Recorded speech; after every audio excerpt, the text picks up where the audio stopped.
Place à présent à l'invité du grand journal Midi 1 Morning.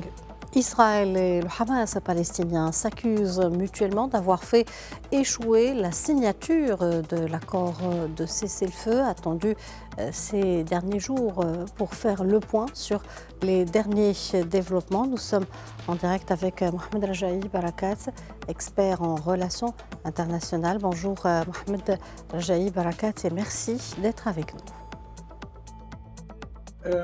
Merci de m'avoir invité. Alors, Hamas et Israël se sont accusés mutuellement hier d'enrayer les négociations sur un accord à Gaza. Hamas accuse Israël de poser de nouvelles conditions dans les discussions en cours à Doha, tandis qu'Israël a répondu accusant à son tour le mouvement palestinien de poser de nouveaux obstacles dans les négociations. Quels sont les points de blocage de cet accord tant attendu? En fait, comme vous venez de le dire, les deux parties se rejettent la responsabilité de l'échec des négociations. Mais il faut constater que depuis le début de la guerre, des massacres dans la bande de Gaza, la partie israélienne promet, et aussi les négociateurs égyptiens, qataris et américains, à chaque fois on entend dire que les négociations avancent. Donc ça fait plus que 14 mois que les négociations avancent et il n'y a rien qui avance en réalité. La partie israélienne négocie rien que pour gagner du temps et Netanyahou continue à son projet, donc vider la bande de Gaza de ses habitants, la destruction des bâtiments et des villes dans la bande de Gaza afin de contrôler militairement et donc toute la bande de Gaza et l'annexer à l'État d'Israël. En fait, la partie palestinienne réclame le départ de toutes les forces israéliennes de la bande de Gaza. Israël ne veut pas et elle veut garder le contrôle sécuritaire sur la bande de Gaza. Donc ça, c'est un point important pour lequel il y a un désaccord entre les deux parties. En plus, la partie israélienne demande de libérer immédiatement tous les otages. Il y a une centaine d'otages qui sont dans les mains de Hamas dans la bande de Gaza et les Palestiniens exigent aussi qu'Israël permet à des dizaines de milliers, il y a environ 10 000 prisonniers dans les prisons israéliennes. Et donc, il y a un désaccord aussi sur ce plan-là. Et malgré les manifestations...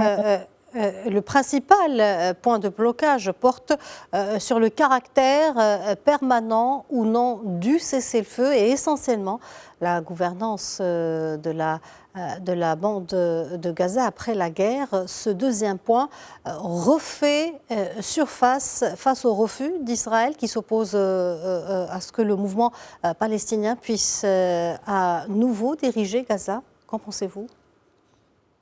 En fait, ce sont de nouvelles exigences de la partie israélienne. Israël veut s'assurer le contrôle de la bande de Gaza et aussi elle refuse d'un côté que l'autorité palestinienne de Mahmoud Abbas contrôle la bande de Gaza et aussi elle refuse la présence de Hamas aussi. Donc il y a ce point-là qui est important dans les négociations. Et Hamas et les militants palestiniens dans la bande de Gaza, les autres organisations, Jihad islamique, le FPLP, veulent continuer à diriger la bande de Gaza, mais aussi la partie israélienne demande le départ et travaille sur le départ de tous les Palestiniens qui sont à Gaza encore. Elle les déplace d'un endroit à l'autre dans l'espoir qu'ils quittent définitivement la bande de Gaza. Donc il y a beaucoup de points de désaccord, mais à chaque fois, on constate que la partie israélienne ajoute de nouveaux points sur lesquels il y a un désaccord entre les deux parties. Donc à mon avis, ces négociations ne vont jamais aboutir. Certains ont essayé de donner l'espoir à la population palestinienne qu'on va avancer et que il va y avoir de l'aide humanitaire qui Qu'en va est-il, entrer dans Monsieur Barakat, toujours concernant les points de blocage, qu'en est-il du couloir de Philadelphie, cette bande de terre contrôlée par l'armée israélienne le long de la frontière entre Gaza et l'Égypte? Fait-elle également figure de point d'achoppement dans ces négociations?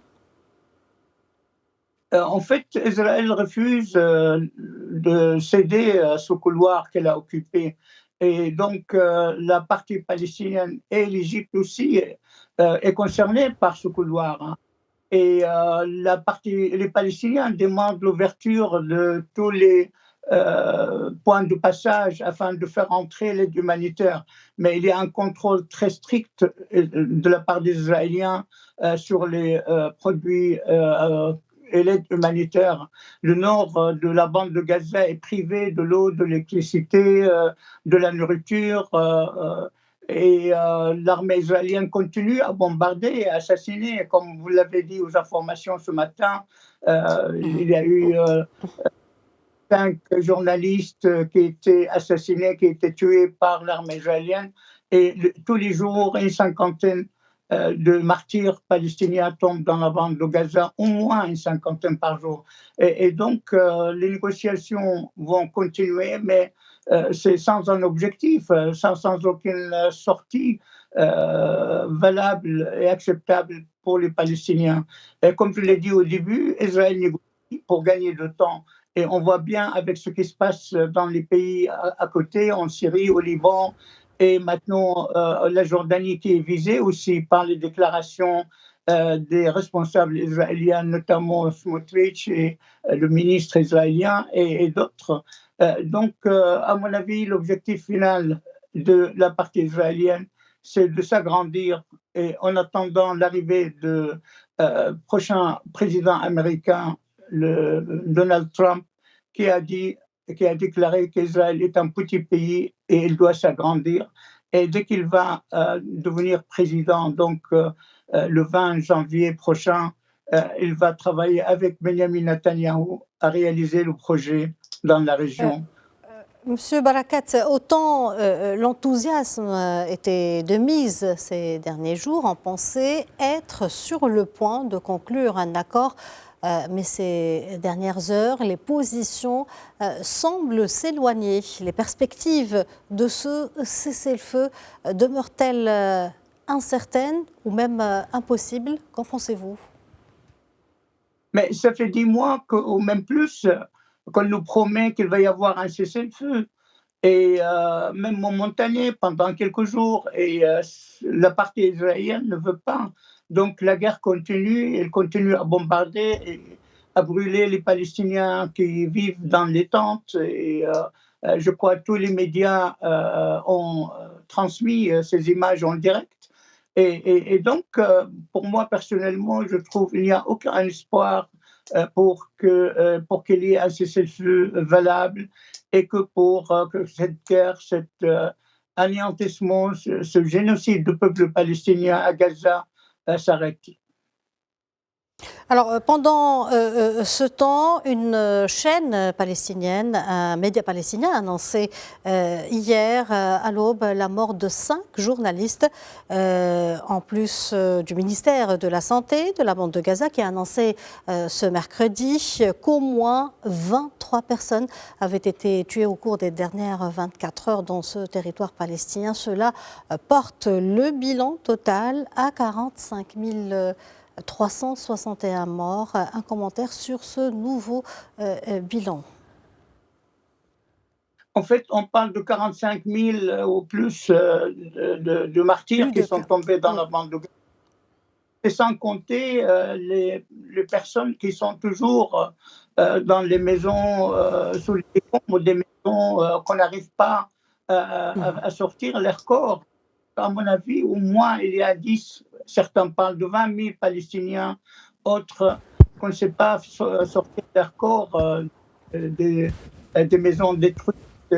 Et vous parlez des journalistes qui sont assassinés, qui étaient assassinés hier, mais ça porte le nombre environ 200 journalistes qui étaient assassinés pendant leur travail, pendant qu'ils transmettaient les informations concernant ce qui se passe à Gaza, et l'armée israélienne les a visés et assassinés, et en plus assassiner leur famille aussi.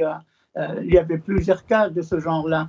Il ne faut pas oublier qu'Israël a détruit toutes les universités, les hôpitaux, poursuit et assassine les professeurs d'université. Donc, c'est impossible pour les Palestiniens d'espérer maintenant avoir la paix dans la bande de Gaza.